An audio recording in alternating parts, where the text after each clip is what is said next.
I beg to move that this House do now adjourn. Okay, I'll give the front bench a few moments to swap over very quickly.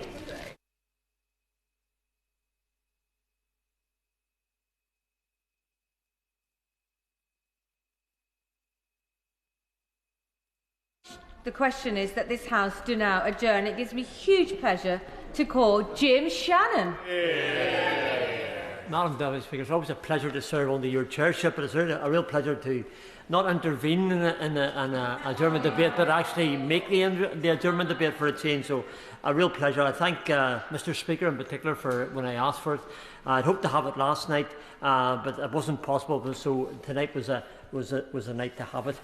I've kept my shamrock from last Wednesday. I think the Honourable Lady for Upper Bannon and myself were at the Champ event, and we were given this in a wee sealed package, so it's still moist, it's still very fresh. So I kept it for tonight's special, so I could wear it for the occasion. Madam Deputy Speaker, a pleasure to make a contribution in this. It's the potential merits of making St Patrick's Day a UK bank holiday, and why I have brought this forward. I stand as a very proud Unionist who is very happy to say that I hope everyone enjoyed St Patrick's Day. They should have. I enjoyed it. I always enjoy it. I always enjoy. Probably when I started off my life, I wasn't quite sure about the St Patrick's Day because it seemed to have been taken over by one section of the community. But then I realised whenever I looked into the issue of St Patrick, I suddenly found out that St Patrick very clearly was everybody's. So for the last 40-odd years of my life, and maybe 50 years of my life, I think it's probably more likely, I've been promoting St Patrick for the very purposes of why he's here. Absolutely, yes. Madam Deputy Speaker, I didn't think I'd have to wait so long to be the first to intervene on the Honourable Member for Strangford, but I congratulate him in securing this debate, and he's right to highlight just the unifying elements of St Patrick, our patron saint. He mentions that he's a Unionist, and of course it's the St Patrick's Cross that represents us in our national flag. And I wonder, could I ask him, does he believe that the St Patrick's Cross needs to be given greater official recognition? I think my honourable friend, the Right Honourable Member for East Belfast, well, yeah, I do. I'm probably going to mention that in my speech later on, but I think the reason why I'm here, this is absolutely nothing to do with politics. This is all to do with the message of St Patrick and the gospel message. I'm going to be very clear what I intend to say in my comments. I love to see the joy in people's faces and the fun that comes from parades and events throughout the year. And it's my desire that we ensure that rather than turning rivers green for St Patrick as they do in Chicago and other parts of the world, which is all great fun, we focus on the message of St Patrick and why it's important to have that. I used to attend... absolutely, yes. A few weeks ago, Beckenham was hit by the tragic loss of Graham Murray. A proud Irishman of Cork, Graham was a stalwart of Beckenham Rugby Club. He was a larger-than-life character, a leader on and off the pitch, and leaves behind a 4-year-old son, Tig, and wife Aisling, who I met recently, who is pregnant with their second child. Will the honourable member join me in sending condolences to Graham's family and friends both in Beckenham and in Ireland, and also pay tribute to John and everyone at Beckenham Rugby Club who have rallied round the family and shown the best of our community in recent weeks? Amanda, can I thank the honourable member? He spoke to me beforehand and he's told me what he was going to do, and he showed me his comments, and all our thoughts and indeed our prayers as a Christian and as others are in this chamber as well, put forward our sympathies for the family. He's outlined it very clearly what we should be focusing upon. We focus on many things, and maybe this St Patrick's Day debate gives us a chance to reassure the family the promise that St Patrick's message brings for us all in this chamber and further afield, and I thank him for that. Also, if I can use the occasion, if you don't mind me saying so, I understand the honourable gentleman is a very assiduous MP, by the way, but he also has some family, I understand, in my constituency, in Portaferry, to be precise, and I thank them, as he tells me, for their votes every election. Thank you. Hope you don't mind me saying that. Sorry. We may be deviating from the topic of the adjournment debate. Miss Jim Shannon. Thank you very much. I believe we look past the myths to the message of the man. That's come to tie in with what the honourable gentleman, there will be few in this House that would disagree that the holiday should be UK-wide, as indeed should all of the national saints' days for each nation. St Patrick, the patron saint of Ireland, was born to a Christian family in Wales, in Roman Britain, in the late 4th century AD. Shortly before he was 16, Patrick was captured from the villa of his father, Calpurnius. I'm very happy to, yes, of course.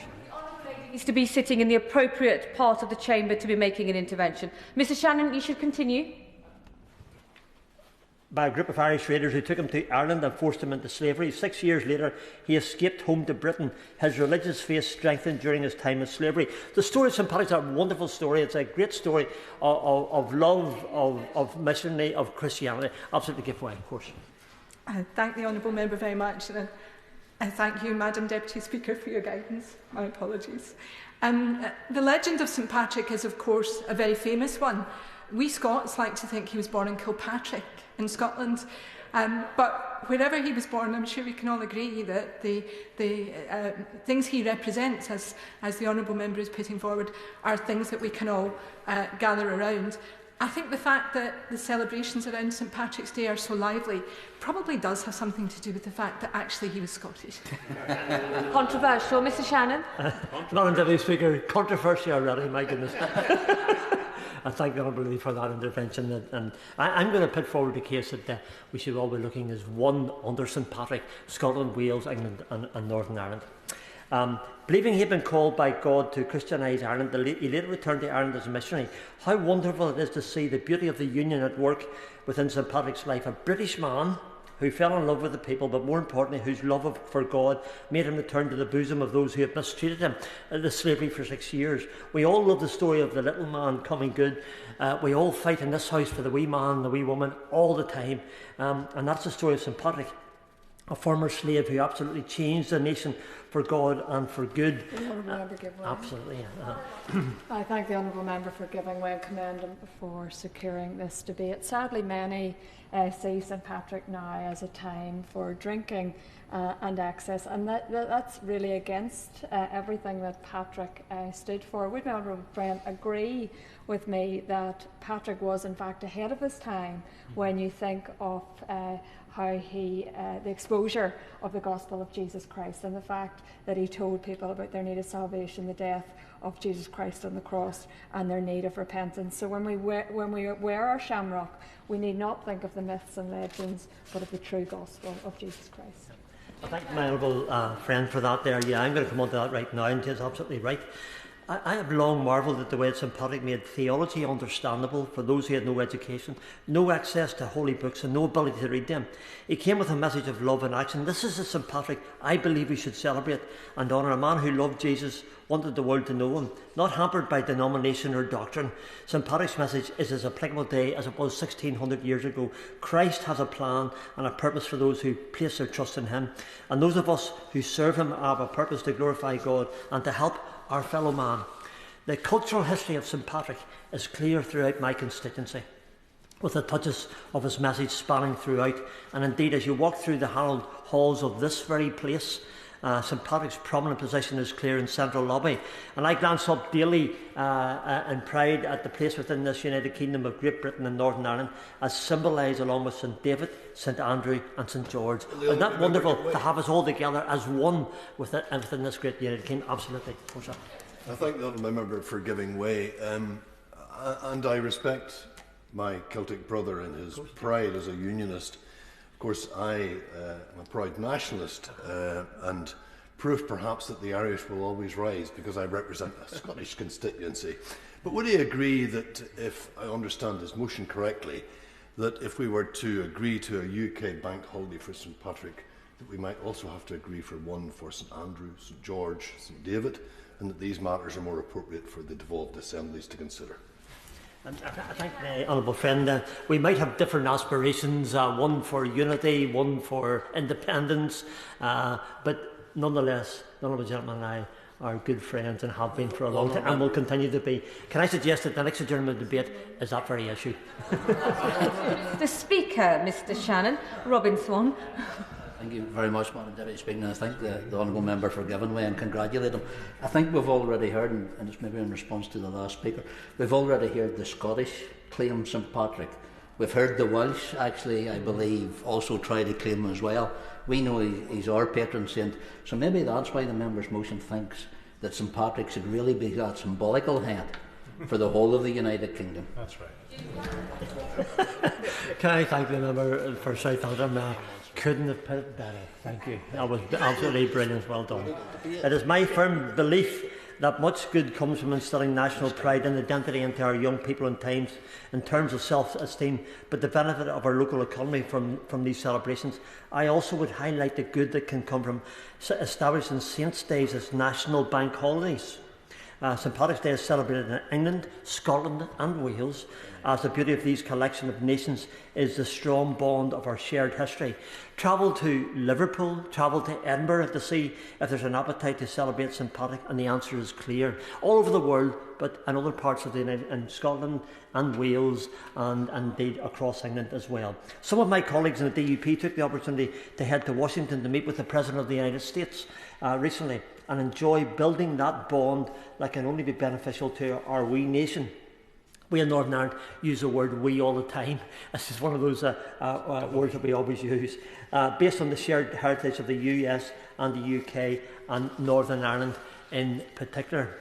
With the US President having Scots roots and the Vice Principal J.D. Vance having Ulster Scots heritage, what better time for those who care for Northern Ireland and want to see her prosper to build relationships with the Americans which will be mutually beneficial. I'm aware of the US companies that enjoy our skilled workforce here, low business rates, connectivity, high quality of life for staff, and the fact that the famous Chick-fil-A as first UK residents are in Northern Ireland, I believe, speaks volumes for what could be accomplished between our nations. I mean, I love chicken, I have to say, and I think it's okay to eat it, at least as a diabetic, I think it is. I would take this opportunity to thank our Deputy First Minister and the Economy Minister for their visit to the US to solidify that beneficial relationship. They, more than others, understand the value of relationships rather than pointless grandstanding or point scoring.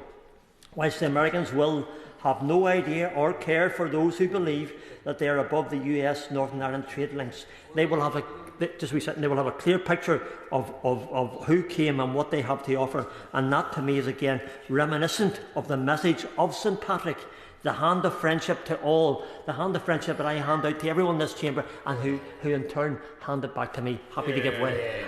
Thank you, Madam Speaker. I'm grateful to the Honourable Gentleman for the extension of his hand of friendship. He's touched on the Economy Minister, the Deputy First Minister being in Washington. I wonder if I'll extend that acknowledgement to the Health Minister, who I believe was also in Washington last week. Thank you, Madam. Yes, he was there as well, and I'm very respectful of others who were there that I haven't named as well, but thank you for that intervention. I can think of 2 or 3 names, but I won't mention them. Okay.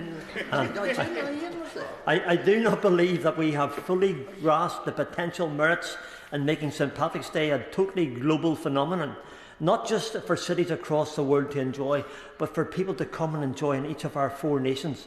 The saint who bonds us all could and should be promoted by us all. The man from Britain. Would the honourable member give way? Yeah, absolutely. Thank you, Madam Deputy Speaker. Considering the significance of the origins of St Patrick, a British saint born in Roman Britain, possibly near the end of the 4th century, when combined with his lasting contributions on religion, culture and history right across the United Kingdom, would the member agree with me this underscores the value of recognising a UK national holiday in his name? Thank my elder friend for North Down. We've been friends for many years, long before he was elected to this House as an MLA, and way back even before that, when we and the council many moons ago. His words have I think added exactly emphasis the issue of what we're trying to achieve here. I truly believe the first step in recognising the ties that bind are to make St Patrick's Day the UK holiday. With that in mind, I'm very pleased to see the Minister in this place. He spoke to me last night and he said, "I'm looking forward to your debate," and he smiled the whole way through. And I'm quite sure that his response will be one that enhances. I attended the Irish Fest in Milwaukee for some 6 years as an Ulster Scot. I did it because Madam Deputy Speaker, I was giving the Honourable Member the opportunity to perhaps correct the record, but I must state for the record that St Patrick was born in my constituency. Madam Deputy Speaker, of Western Bartonshire. He was born in Kilpatrick, in Clydebank, in my constituency of Western Bartonshire, in the year 387. But more importantly than that, my wife, Alison Patricia McAllister, was born on St Patrick's Day, and she celebrated her birthday on Monday. And does the honourable member agree that she deserves a holiday every day on her birthday? No, I can't say that in the chamber, would be unfair. But can I say this? Can I say this? Yeah, I wish your wife all the happy returns, and I'm sure when you're here, she's probably more happy than ever. You know?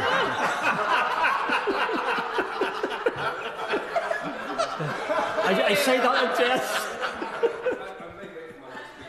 To the honourable gentleman for giving way.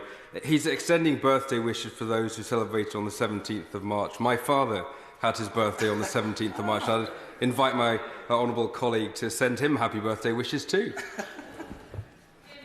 Of course I will, because the honourable member, long before he became a member here, he and I have been friends for some 4 or 5 years. We corresponded on app regularly. I followed his progress as a councillor, and very much welcomed him here to this chamber. Look forward to his friendship and the whole way through. I wish his dad every happiness in his birthday as well. I'm happy to give way again. And for matter of accuracy, when the honourable gentleman talks about apps, he means WhatsApp.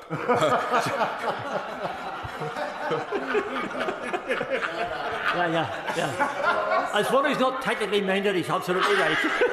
I'm happy to give way. Bring it back to the floor. Can I congratulate the honourable gentleman? I want to be clear, Madam Deputy Speaker, St Patrick was not born in Stoke-on-Trent. Of that I think we can all be certain. But in genuine sincerity, the fact that we're all here this evening in joyful spirits discussing the potential of St Patrick's Day being a UK bank holiday does demonstrate the importance of the nation's saints in bringing people together. And I think what the honourable gentleman said about being taught to our children to understand their identity. Too often the St George's Cross is misappropriated by people with nefarious means, and it's our flag, we own it, just as the St Patrick's Cross is the honourable gentleman's flag, and it's important that we use them, celebrate them, and I think you'd agree with me that by doing so we can teach our children about their history, but also their future.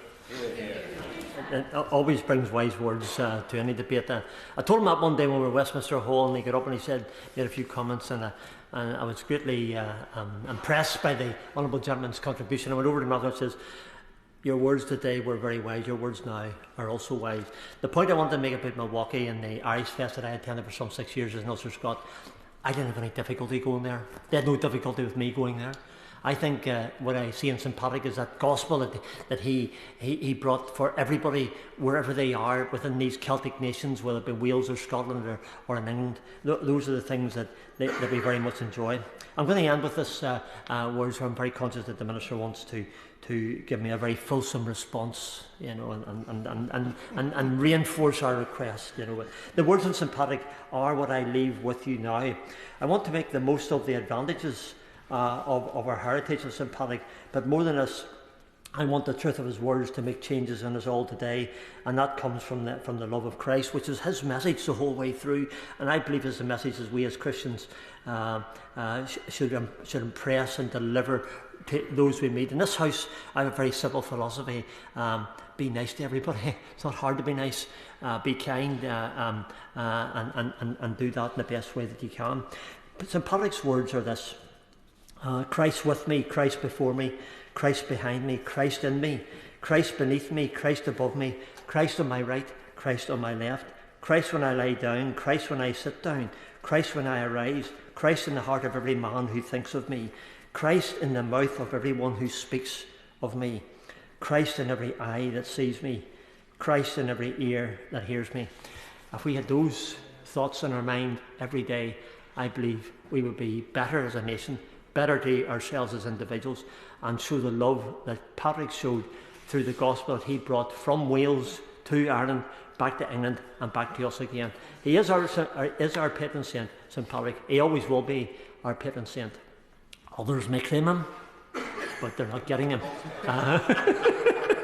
And I do say this in all kindness and love to the honourable gentleman, that tonight we're asking for something. I hope that the Minister can give us a good positive response. And I thank all right honourable members for making the time to come to the adjournment debate that I didn't intervene in. My goodness. Waiting for the positive response from the Minister. Justin Matters. Thank you, Madam Deputy Speaker. Well, first of all, can I congratulate the Honourable Member for Strangford for securing the adjournment debate. I know he's not familiar with the operation of adjournment debate, so I'm glad he's found his way here this evening. And of course, if he does want to intervene, he will have about 10 minutes to do so. We wouldn't want that streak to be broken, would we? But I'd like to wish him and everyone a belated but very happy St Patrick's Day. I enjoyed hearing his contribution, Madam Deputy Speaker, what St Patrick's Day means to him and indeed to his community within Northern Ireland. And I know he's spoken very passionately about this subject on a number of previous occasions, as we would expect him to. And in preparation for the debate, I did contact my family historian, my mum, to understand my Irish roots, and going back several generations, there is a fair bit over there. So I'll be pleased to report that I had 1 pint of Guinness yesterday to mark the occasion. But the government does appreciate the deep cultural and religious significance of St Patrick's Day to many nationalists and unionists across Northern Ireland, some of whom revere St Patrick for his role in the arrival and growth of Christianity on the island. And I think, as the Honourable Member said, he is actually for everybody. It's also a cherished day for those who serve and have served in the Irish Regiment of the British Army, with the annual presentation of the Shamrock to the Irish Guards by members of the royal family. The familial relationship with Ireland and Northern Ireland is so important to people across the UK as it is to this government. By way of just one example, our NHS is stronger for the contributions of many Irish nationals who serve in it today and have done so since its founding. The most recent statistics from June 2023 showed that nearly 14,000 members of NHS staff were Irish, including doctors, nurses and, of course, support staff. And following the recent general election in Ireland, the Secretary of State for Northern Ireland and the Taoiseach have discussed the strength of the bilateral relationship, our shared commitment to the Good Friday Agreement and the importance of upholding political stability in Northern Ireland. We've also increased engagement between the two governments, especially through the new Prime Minister Taoiseach summits, the first of which took place on the 5th of March, about a mile from where I actually live in the constituency, although for some reason my invite didn't quite reach me, Madam Deputy Speaker. I don't know why that was, but it was clear from that the Prime Minister and the Taoiseach have agreed a joint vision for cooperation through to 2030, and this will bring our two countries together like never before. And through the British-Irish International Conference and British-Irish Council, we engage regularly with the Irish Government and Northern Ireland Executive on matters of shared concern. Of course, many people across the world look forward to the annual St Patrick's Day celebrations, which showcase the significant contributions of Irish people. And this year we saw parades through cities in Belfast, Cardiff, Glasgow, Liverpool, Leeds and here in London at Trafalgar Square. And if the Honourable Member wants to intervene, he knows how to. I think I felt that it was almost important that I should do so. I want to do so. The diaspora in the United Kingdom, England, Scotland and Wales is massive. It's not just in the NHS, as the Honourable Gentleman has referred to. It's also in the construction business. Whenever I come over from the planes from Belfast and return, you have workers going over to build in London and then going back at the weekend. The diaspora goes as far as farmers, it goes as far as businessmen. The connections between England, Scotland, Wales, Northern Ireland and the Republic of Ireland are enormous. The diaspora, can I say, Minister, wants to have St Patrick's Day as a UK bank holiday as well.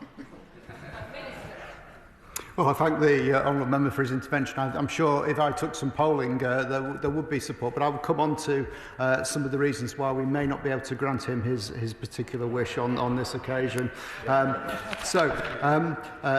During the Secretary of State's recent visit to Washington, he participated in annual St Patrick's Day events and engaged with US administration, congressional members, business leaders and key stakeholders. He promoted Northern Ireland as a fantastic place to invest, work and live, highlighting Northern Ireland's unique access to both the UK's internal market and the EU's single market. And I'm very pleased that the Parliamentary Under Secretary of State for Northern Ireland is here tonight, and she has been very active during St Patrick's season, attending attending receptions for community and business leaders in Stormont and Westminster, I'll certainly give way.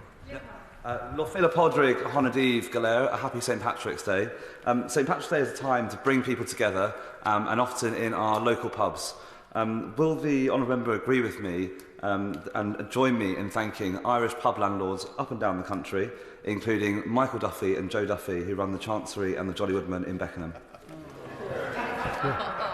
Well, I will join my honourable friend in congratulating the Duffys for their operation at that pub, and I wonder whether the honourable member will be visiting there shortly to remind them of the good publicity he's given to a local business in his constituency. So, Madam Deputy Speaker, turning to the sort of nub of the honourable member's speech, St Patrick's Day is, of course, already a bank holiday in Northern Ireland, providing the people of Northern Ireland with the opportunity to mark this important cultural and religious occasion. The Banking and Financial Dealings Act 1971 specifies which days are bank holidays each year and contains provisions for appointing additional or substitute days. The Act designates the 17th of March as a bank holiday in Northern Ireland. The decision to create an additional bank holiday in Northern Ireland for St Patrick's Day was taken against the backdrop of Northern Ireland's economic, social, cultural and legal systems, and the current pattern of bank holidays is well established, and the government does not, I'm afraid, have any plans to extend the St Patrick's Day bank holiday to other parts of the UK. Bank holidays are devolved to the Scottish Government, so Scottish ministers are responsible for decisions around bank holidays in Scotland. I'll therefore speak on the matter in terms of the merits of a St Patrick's bank holiday in Wales and England only. Of course, an additional bank holiday in England and Wales for St Patrick's Day would benefit those who celebrate it, including members of the Irish diaspora in the UK. Certain sectors of the economy, such as pubs and restaurants, might also benefit from increased expenditure on a bank holiday.